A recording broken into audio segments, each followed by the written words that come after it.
itu memang andalan dulu di humasnya di Kanwil, setelah itu ingat saya beliau jadi kepala kantor Kementerian Agama Karangasem, setelah itu kepala kantor kota Bu ya, kota.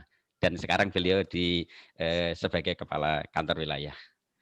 Mungkin itu Ibu ya sudah kami informasikan dari untuk Bapak Ibu peserta pada kesempatan yang berbagi ini. Bersyukur kita jumpa dengan Ibu Kakanwil. Sebelum beliau menyampaikan ke materi, mari kita awali sama-sama dengan berdoa. Berdoa mulai.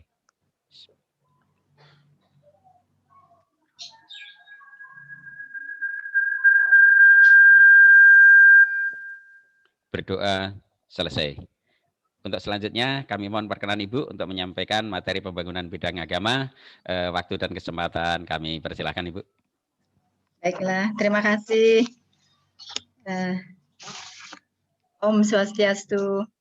Om Swastiastu. Assalamualaikum warahmatullahi wabarakatuh. Salam. Selamat pagi, salam sehat bagi kita sekalian.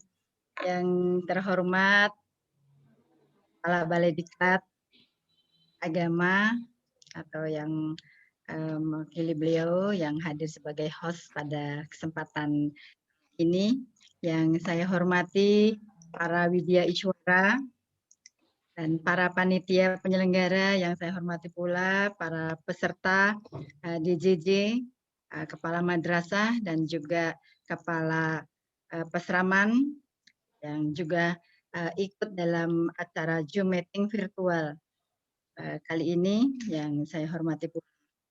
Puji syukur marilah kita terlebih dahulu panjatkan kehadirat Tuhan Yang Maha Kuasa karena atas perkenannya di masa pandemi ini kita masih juga bisa diberikan kekuatan dan kesehatan sehingga kita bisa bertemu walaupun melalui Zoom meeting. Dan pada kesempatan ini saya selaku Kanwil Kementerian Agama Provinsi Bali diberikan kesempatan untuk menyampaikan materi yang berkaitan dengan pembangunan bidang agama. Materi ini memang merupakan salah satu bagian tugas dan fungsi Kementerian Agama di dalam penguatan di bidang agama untuk seluruh para umat yang kita layani. Dan kita sadari bersama bahwa agama itu sangat penting sebagai landasan dalam kita melaksanakan kegiatan maupun di dalam berperilaku keseharian. Walaupun kita sadari bersama kemajemukan suku, budaya, bangsa, bahasa yang ada di Indonesia ini memang sangat multi sekali. Itulah mari kita dari kemajemukan ini yang mana kita sudah ketahui bersama bahwa cita-cita dari kemerdekaan Indonesia itu adalah untuk melindungi segenap bangsa Indonesia, seluruh tumpah darah Indonesia, untuk mencerdaskan kehidupan bangsa, memajukan kesejahteraan umum, serta ikut juga ambil bagian dalam menciptakan tatanan kehidupan dunia yang dilandasi dengan kemerdekaan dan kebebasan, keadilan. Jadi kita bisa pahami bersama bahwa agama sangat berperan sekali karena agama memiliki kedudukan dan peranan yang sangat penting, strategis, serta utamanya adalah sebagai landasan spiritual, landasan moral, dan etika dalam bidang kehidupan umat manusia. Agama sebagai sistem nilai yang seharusnya memang kita harus pahami, kita hayati, dan kita amalkan untuk seluruh perilaku maupun untuk tatanan dalam berkehidupan bagi pemeluknya. Nah, kehidupan baik itu kehidupan individu, keluarga, di masyarakat, serta juga agama menjiwai kehidupan berbangsa dan bernegara. Jadi kalau kita lihat agama di sini memang sangat berperan sekali kalau kita lihat di dalam Undang-Undang Dasar 1945 yaitu tentang kebebasan para umat untuk memeluk agamanya, menggunakan kepercayaannya. Nah, ini kita bisa ketahui bahwa betapa negara melindungi dan mengayomi umatnya sebagai bangsa yang besar. Dan kita juga bisa lihat bahwa agama sangat memberikan memberikan landasan dalam kehidupan sosial kita. Agama merupakan perekat sosial, agama juga sebagai pemberi arti dalam kehidupan kita, agama sebagai sumber nilai dan etika, agama juga sebagai faktor kontrol, ya, kontrol sosial melalui ajaran tentang norma, begitu juga agama merupakan pemberi dukungan psikologis, agama juga sebagai pendorong perubahan masyarakat. Jadi di sini kalau kita lihat dari segi tugas dan fungsi Kementerian Agama dalam pembangunan bidang agama, kita lihat bahwa pembangunan bidang agama itu adalah merupakan bagaimana agama mampu mendorong, menguatkan umatnya, karena agama merupakan pembangun dan usaha-usaha yang dilakukan dalam rangka mengembangkan atau mengadakan perubahan-perubahan ke arah keadaan yang lebih baik kepada umatnya. Pelaksanaan pembangunan itu tersedia dilaksanakan bersama-sama baik oleh pemerintah, masyarakat, dan juga sesuai dengan pokok-pokok pembangunan, di mana pembangunan itu harus dapat memberikan perubahan hidup bagi masyarakat menuju suatu kemakmuran dan kesejahteraan bagi masyarakatnya. Nah, disinilah kita dari apa yang kita rasakan bersama, bahwa pembangunan bidang agama yang memang merupakan tugas dan fungsi dari pemerintah itu sendiri adalah untuk menyesuaikan kebijakan pembangunan nasional untuk menciptakan manusia yang berakhlak, berbudi, pekerti yang luhur, beriman, dan juga bertakwa kepada Tuhan yang Maha Kuasa. Pemerintah memiliki tugas yang sangat penting seperti yang saya sampaikan tadi, yakni untuk memfasilitasi kepentingan masyarakat beragama tersebut sesuai dengan tupoksi pemerintah agama dalam pembangunan masyarakat beragama dan juga pembangunan masyarakat itu sendiri. Pemerintah agama, yaitu Kementerian Agama, pada intinya memiliki tugas adalah untuk menjamin kemerdekaan dan memberikan perlindungan beragama, mendorong agar umat beragama, yaitu mengamalkan ajaran agamanya, mendorong agar nilai-nilai moral dan etika agama itu berperan dalam pembangunan masyarakat, termasuk juga mentransfer nilai moral dan etik melalui pendidikan.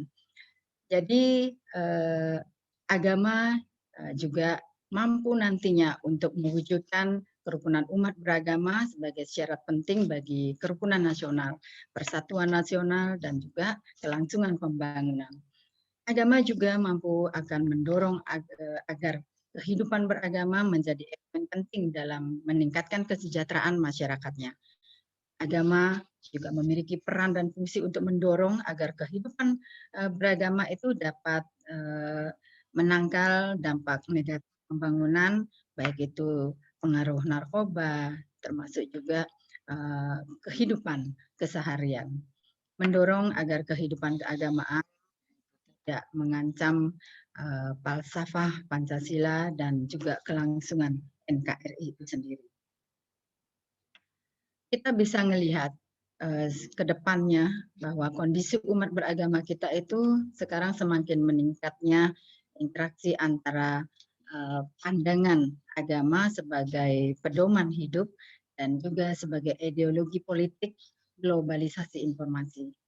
Semakin meningkatnya interaksi antara agama dan konflik agama itu juga sering terjadi, dan ini nantinya akan kita kita jadikan landasan agar jangan sampai konflik agama itu bisa terjadi.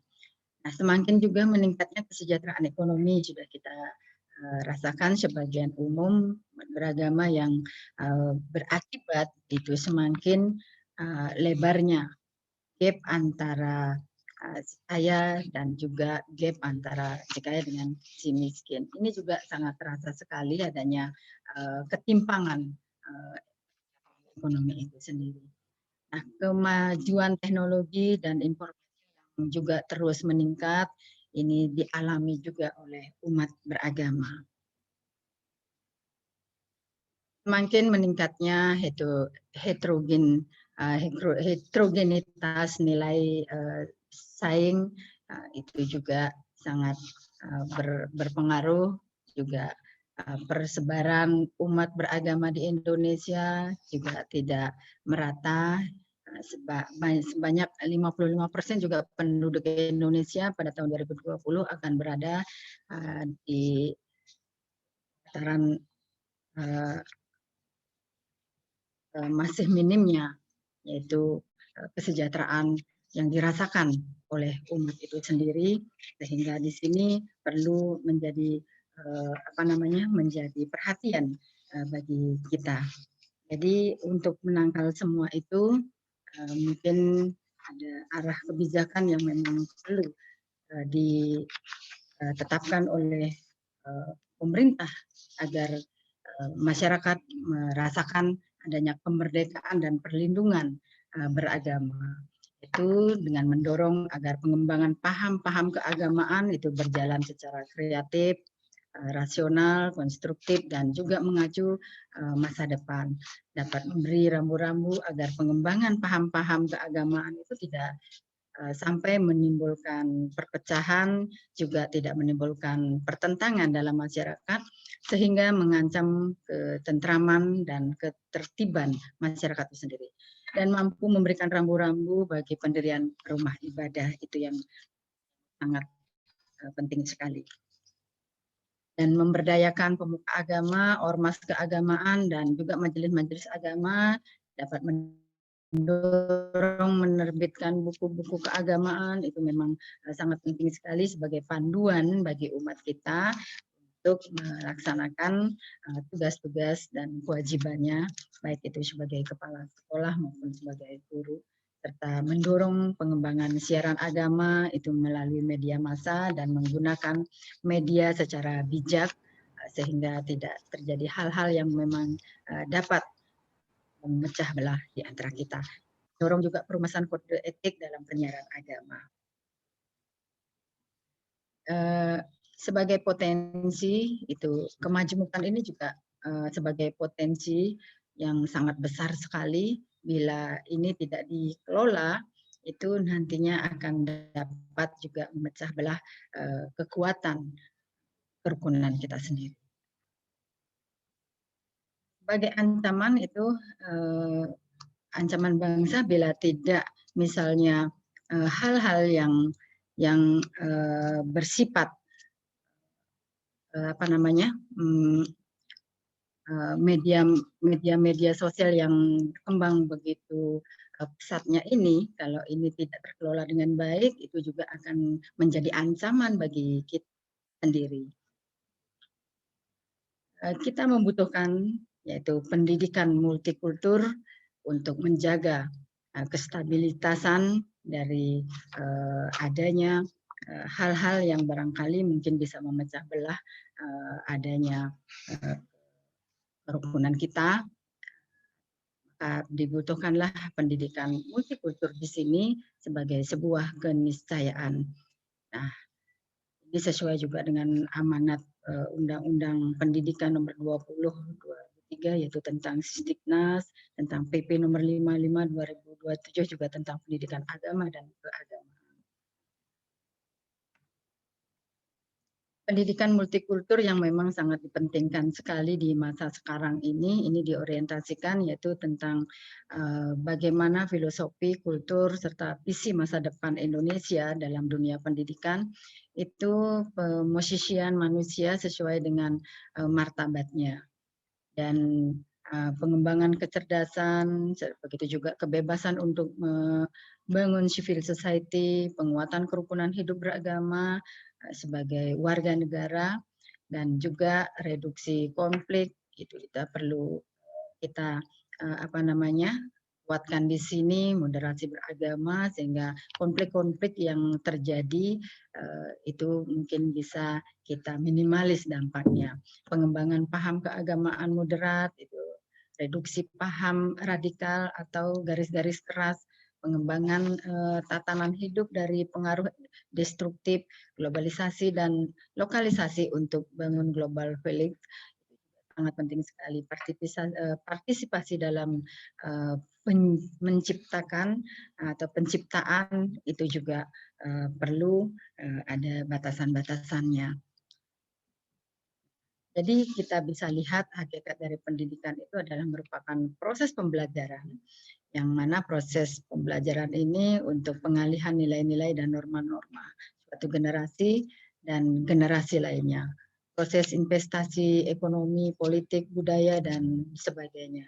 Termasuk juga proses sivilisasi dan pengetahuan atau pengadaban itu juga sangat penting sekali, termasuk juga proses kultur construction, proses perubahan perilaku ini juga perlu dikelola dengan baik. Pendidikan multikultural di sini sangat sangat perlu kita pahami karena dalam pendidikan multikultur ini merupakan bagian yang tentunya nantinya akan dapat membangun kualitas pendidikan itu sendiri agar peserta yaitu peserta pendidik itu mampu membentuk pribadi dan masyarakat multikultur, termasuk juga mampu mengangkat kualitas dan mutu dari pendidikan itu agar para guru maupun kepala sekolah nantinya mampu mengajarkan nilai-nilai normal dan tradisi multikultur itu sendiri. Adapun ciri-ciri dari perilaku multikultural itu yaitu berkesadaran bahwa realitas sosial bersifat multikultur.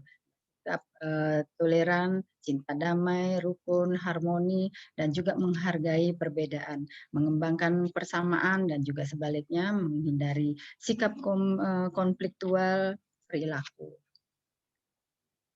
Jadi di sini adapun yang perlu kita bangun di sini adalah sebuah strategi, baik itu strategi pada pendidikan formal, pendidikan informal maupun pendidikan non formal itu sendiri. Di dalam penguatan pendidikan multikultural ini, adapun strategi yang perlu kita bangun yaitu adanya penguatan perhatian pemerintah, itu mungkin perlu adanya sinergi masyarakat, sekolah, dan komunitas lainnya. Ini harus bersinergi jadi satu, sehingga dipandang perlu adanya pengembangan perilaku juga secara multikultural itu sendiri. Intensifikasi dan ekstensifikasi pendidikan multikultural ini melalui berbagai pendekatan di sekolah, masyarakat, keluarga, termasuk juga melalui pendekatan agama. Mengeliminasi sikap permusuhan, yaitu reduksi konflik yang berbasis perbedaan agama, keyakinan, ataupun praktik keagamaan. Dan kita juga harus menghindari cara pendidikan yang potensi melahirkan fanatisme beragama, radikalisme beragama, dan juga sejenisnya. Sebagai kepala madrasah, yaitu yang juga dianggap sebagai contoh dan teladan baik itu bagi guru, bagi warga madrasah itu sendiri, termasuk sebagai panutan untuk anak didik kita sendiri. Jadi di sini juga dapat kita lihat kepala madrasah yang merupakan panutan dan teladan bagi warga madrasah itu sendiri, tentunya ada standar kualifikasinya. Jadi standar untuk bisa menjadi kepala sekolah itu pun pertama yaitu kepala sekolah harus memiliki kualifikasi, baik itu kualifikasi umum maupun juga kualifikasi khusus. Termasuk juga kepala sekolah yaitu memiliki kompetensi, baik itu kompetensi kepribadian, kompetensi manajerial, termasuk juga kompetensi kewirausahaan dan kompetensi supervisi maupun kompetensi sosial. Dan kualifikasi secara umum sebagai kepala sekolah, seharusnya kepala sekolah dapat atau memiliki kualifikasi akademik itu paling tidak sekolah berpendidikan sarjana yaitu S1 atau diploma 4.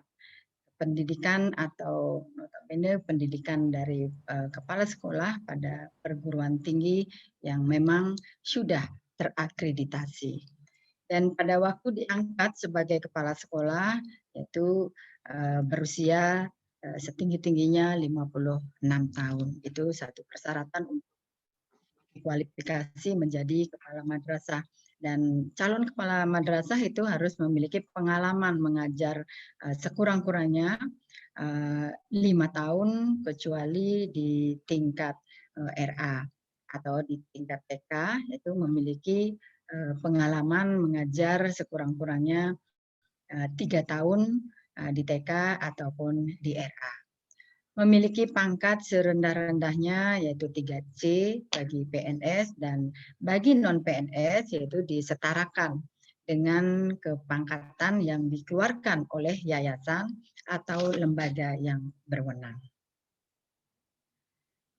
Adapun kualifikasi, selain kualifikasi umum, kepala madrasah juga harus mengetahui kualifikasi secara khusus yang memang harus dimiliki oleh seorang kepala madrasah itu sendiri, yaitu berstatus sebagai guru madrasah. Itu secara khusus persyaratannya, persyaratan kualifikasinya, yaitu yang kedua memiliki sertifikat pendidik sebagai guru SMP ataupun MTS dan juga memiliki sertifikat madrasah atau baik itu madrasah tingkat umum maupun swasta, baik SMP maupun MTS yang diterbitkan oleh lembaga yang ditetapkan oleh pemerintah, baik itu untuk MTS, MA, itu sama kualifikasinya. Itu selanjutnya kepala madrasah itu juga harus memiliki pengalaman sekurang-kurangnya 3 tahun sebagai kepala sekolah dan juga memiliki sertifikat pendidik sebagai guru pada salah satu satuan pendidikan. Terakhir memiliki sertifikat kepala sekolah yang diterbitkan oleh lembaga yang berwenang atau menjadi kepala madrasah maupun kepala sekolah. Adapun kompetensi yang memang dituntut untuk menjadi kepala sekolah itu sendiri, yaitu kepala sekolah dituntut juga kompetensinya yaitu terkait dengan kompetensi kepribadian, karena kepala sekolah itu dipastikan sebagai kepala sekolah termasuk warga madrasah, warga sekolah sebagai pendidik tentu akan menjadi teladan bagi siswanya, bagi gurunya. Untuk itulah kepala sekolah, apalagi itu kepala sekolah, harus memiliki kompetensi. Kompetensi kepribadian itu juga sangat menjadi panutan bagi warga madrasah atau sekolah itu sendiri di dalam kepala sekolah atau warga sekolah itu menjalankan tugas-tugasnya di sekolah untuk menjadi tokoh bagi anak didiknya. Untuk itu kepala sekolah secara kompetensi kepribadiannya itu paling tidak memiliki akhlak yang mulia, menjadi teladan bagi komunitas di sekolah ataupun di madrasah itu sendiri. Memiliki integritas, berkepribadian sebagai pemimpin itu sangat penting sekali.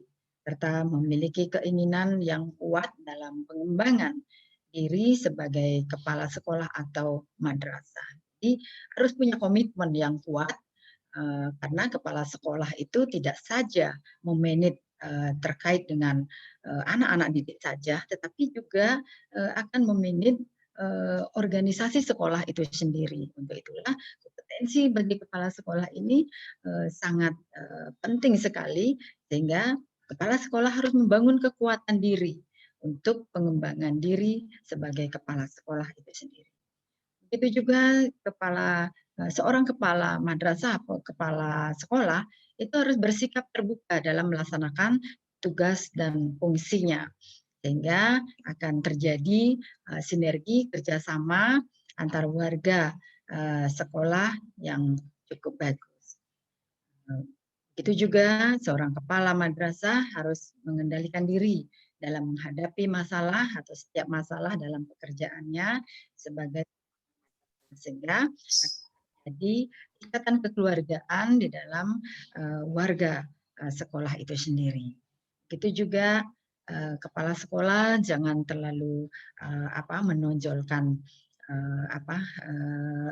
sikap-sikap keegoan, sikap-sikap kekerasan, tetapi seorang kepala sekolah harus bersikap tegas sehingga warga yang dipimpinnya, warga madrasah atau sekolah yang dipimpinnya itu akan menjadi segan di dalam melaksanakan tugas-tugasnya. Seorang kepala madrasah atau seorang kepala sekolah juga harus memiliki bakat dan minat tambahan, seperti tidak saja dia pinter di dalam memanage organisasinya saja, tetapi dalam melaksanakan jabatannya sebagai pimpinan, seorang kepala madrasah harus benar-benar mengerti dan paham terkait dengan apa yang harus dilakukan di dalam kepemimpinannya. Di samping juga kompetensi kepribadian yang harus dimiliki oleh seorang kepala madrasah atau kepala sekolah, kompetensi manajerial juga sangat penting sekali bagi seorang kepala sekolah ataupun kepala madrasah. Yang pertama, kenapa kompetensi manajerial itu sangat penting? Karena seorang kepala sekolah harus mampu menyusun perencanaan, mampu mengembangkan organisasinya yang dipimpin, termasuk juga mampu melaksanakan tugas sebagai pemimpin, sebagai kepala madrasah. Juga seorang kepala madrasah yang memimpin organisasi harus mampu mengelola perubahan dan pengembangan sekolah itu sendiri. Dia juga mampu menciptakan budaya sekolah yang kondusif dan inovatif. Mengelola guru dan staf, mampu mengelola sarana dan prasarana sekolah, mampu juga mengelola hubungan sekolah dengan masyarakat. Ini suatu hal yang memang penting sekali bagi seorang kepala sekolah atau seorang pimpinan. Termasuk juga bagaimana seorang pimpinan mampu mengelola peserta didik, mengembangkan kurikulum dan proses belajar mengajar, mengelola keuangan sekolah, mengelola ketatausahaan sekolah, termasuk juga mengelola unit layanan khusus sekolah, mengelola sistem informasi sekolah, memanfaatkan kemajuan IT, termasuk teknologi informasi, melakukan monitoring evaluasi, termasuk juga melakukan pengendalian terkait dengan tugas dan fungsi dari warga yang dipimpinnya atau unit yang dipimpinnya, termasuk juga pelaporan pelaksanaan itu sendiri. Berikut, seorang pimpinan juga harus memiliki kompetensi kewirausahaan, apalagi sebagai pimpinan sekolah atau madrasah harus memiliki kewirausahaan untuk apa? Untuk membangun kemandirian. Tidak saja kemandirian untuk para guru di dalam melaksanakan proses belajar mengajar, tetapi yang lebih penting di sini mampu menciptakan kemandirian bagi anak didiknya. Itu dengan mengajak para guru untuk mampu menciptakan inovasi dalam proses belajar mengajar. Termasuk juga bekerja keras, siap membangun motivasi untuk para guru agar guru mampu melaksanakan tugas dan fungsinya dengan baik, yang kreatif, inovatif, sehingga akan melahirkan anak-anak yang kreatif, inovatif, dan juga mandiri. Jadi memiliki motivasi untuk sebuah kesuksesan dalam membangun mutu pendidikan yang berkualitas. Pantang menyerah. Begitu juga memiliki naluri kewirausahaan, tetapi bukan karena dipaksa untuk mengetahui itu, tetapi ada tuntutan, ada naluri kewirausahaan, sehingga ini dapat memberikan contoh kepada para guru, dan para guru juga bisa meneruskan kepada peserta didik. Selain itu juga seorang pimpinan sekolah atau madrasah harus juga memiliki kompetensi supervisi. Yang dimaksud di sini seorang pimpinan harus mampu merencanakan program supervisi akademik, melaksanakan supervisi akademik terhadap guru, termasuk juga menindaklanjuti hasil supervisi akademik yang dilakukan. Dan seorang pimpinan atau seorang pejabat sekolah dan pimpinan sekolah ataupun madrasah harus juga memiliki kompetensi sosial. Tidak saja kompetensi yang sudah saya sebutkan tadi, tetapi kompetensi sosial juga sangat penting sekali karena seorang pimpinan atau seorang pejabat kepala sekolah maupun kepala madrasah itu harus mampu bekerja sama dengan pihak lain. Jadi bukan kepala sekolah hanya terikat kepada kegiatan-kegiatan sekolahnya saja, tetapi kegiatan-kegiatan atau apapun yang dilakukan itu dapat dikerjasamakan dengan pihak-pihak terkait. Jadi menjalin sinergi terhadap pihak terkait, baik terhadap pemerintah, masyarakat, termasuk juga pengguna jasa pendidikan itu sendiri. Dan juga mampu berpartisipasi yaitu dalam kegiatan sosial kemasyarakatan.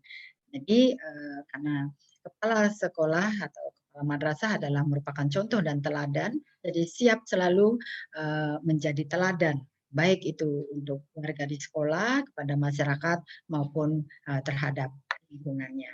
Juga dituntut memiliki kepekaan sosial terhadap orang ataupun kelompok-kelompok lainnya. Itu barangkali yang dapat saya sampaikan, tetapi marilah kita bersama-sama dalam kesempatan ini, kita sebagai petugas di sekolah mampu selalu melaksanakan tugas dan tupoksi kita dengan baik, mengerti tentang tugas dan peranan kita, baik itu yang masih menjadi guru atau yang nantinya akan menjadi kepala sekolah, sehingga mampu memahami tugas dan fungsi itu, sehingga dengan mampu memahami tugas dan fungsi itu sudah tentunya akan mampu mengangkat kualitas dan mutu pendidikan di sekolah yang kita pimpin. Mungkin itu yang dapat saya sampaikan pada kesempatan yang baik ini. Mudah-mudahan apa yang saya sampaikan ini ada manfaatnya. Sekian, terima kasih. Om Santi, Santi, Santi. Om. Wassalamualaikum warahmatullahi wabarakatuh. Waalaikumsalam warahmatullahi wabarakatuh. Terima kasih Ibu. Waalaikumsalam. Terima kasih Ibu sudah menyampaikan materi pembangunan bidang agama, mudah semua menambahkan wawasan dan bermanfaat bagi Bapak Ibu peserta, khususnya para kepala madrasah dan kepala sekolah ini. Terima kasih Ibu dengan menyempatkan waktunya yang di tengah-tengah kesibukan. Mungkin Ibu ada acara lain atau mungkin memberi peluang peserta bertanya Ibu? Baik, saya mungkin mau mohon undur diri. Okay. Ini mau Zoom dengan Pak Menteri. Oke, terima kasih Ibu. Kami memahami Bapak Ibu banyak tugas yang lain. Terima kasih sekali lagi atas nama penyelenggara Bu. Terima kasih atas nanti hadirannya. Kalau ada pertanyaan atau mau saran masukan bisa dicatat dan nanti disampaikan via WA. Nanti saya pasti akan jawab. Baik, terima kasih Ibu. Terima kasih. Selamat bertugas. Terima kasih. Om Santi. Terima kasih Bu Kanwil. Oke, sama-sama. Terima kasih. Mohon diri. Mari Ibu. Untuk teman-teman peserta kita lanjutkan. Untuk materi Ibu Kakanwil sudah selesai. Kita dengan peserta mungkin ada beberapa hal yang bisa kita lanjutkan. Selanjutnya kami serahkan Pak Putu ini ya. Iya, Pak sebelum Pak Putu ya. Ini terima kasih ini teman-teman para kepala sekolah dan kepala pasraman ini kayaknya sudah beberapa orang saya yang sudah akrab ini. Tapi saya juga ada acara sama-sama mau mengundurkan diri ini mundur. Selamat Bapak Ibu untuk melanjutkan. Nah ini untuk selanjutnya dengan Pak Putu. Mudah-mudahan kalau ada hal yang perlu dikomunikasikan. Silakan Pak Putu. Ya, terima kasih Pak Haji. Mohon maaf kalau ada kekurangannya. Terima kasih. Saya pamit ya. Ya, silakan. Ya, terima kasih. Ya. Baik Bapak dan Ibu sekalian, untuk Zoom meeting selanjutnya ini kita rencananya ada dua, ya maksudnya dua opsi, apakah itu live chat atau Zoom meeting. Jadi kita masih menunggu kesediaan dari Pak Haris, kan di jadwal itu Pak Haris live Zoom sekarang. Tetapi karena beliaunya sedang menangani 3 kelas sekaligus, jadi apakah nanti sore itu kita live Zoom, apakah live chat. Jadi mohon ditunggu infonya setelah Jumatan ya, karena sekarang ada hari Jumat. Setelah Jumatan yaitu sekitar jam 1-an, kita nanti update di Telegram ya. Jangan lupa disimak pin message yang ada di atas aplikasi Telegram Bapak dan Ibu. Di sana ada pengumuman-pengumuman yang kami berikan setiap hari. Pengumuman penting ya. Saya mau interupsi sebentar Pak Panitia. Ya, bagaimana Pak? Saya agak minim bahasa idealis ini. Ini sip cun sama sip chat itu gimana maksudnya? Ya, live chat itu yang di LMS Pak, yang kayak kemarin. Kalau Zoom sekarang ya. Terima kasih. Ya Pak, kenapa? Ya. Kemudian untuk besok pagi itu materi dari Pak Haji Sugeng itu kita mulai jam 8 ya. Jam 8 pagi sudah dimulai karena kita dapat session yang pertama. Sekali lagi untuk materi dari Pak Haji Sugeng yang sesuai dengan jadwal itu kita mulai jam 8 pagi. Ada. Ya. Live Zoom-nya ya. Nanti linknya kita sampaikan di Telegram. Bukan di Telegram, LMS ya. Rasanya sudah saya sampaikan. Ya saya cek lagi ya. Baik, ada pertanyaan lagi Bapak Ibu untuk hari ini sebelum kita lanjut di Telegram grup? Ada tugas Pak Putungi, mudah-mudahan nggak ada. Iya tugasnya. Untuk tugas itu kita nanti saya sematkan di LMS itu resume ya seperti yang diutarakan Pak Ketua Kelas kemarin kan ada bocoran. Ya berarti benar itu bocor tugasnya. Nanti ditunggu nanti sistemnya di link di LMS nanti Bapak dan Ibu bisa resume yang tadi poin-poin yang Ibu Marheni sampaikan, kemudian diupload di LMS dalam bentuk Word. Sekali lagi dalam bentuk Word minimal lah 1 halaman lah. Materinya minimal 1 halaman. Materinya dikirim juga ya?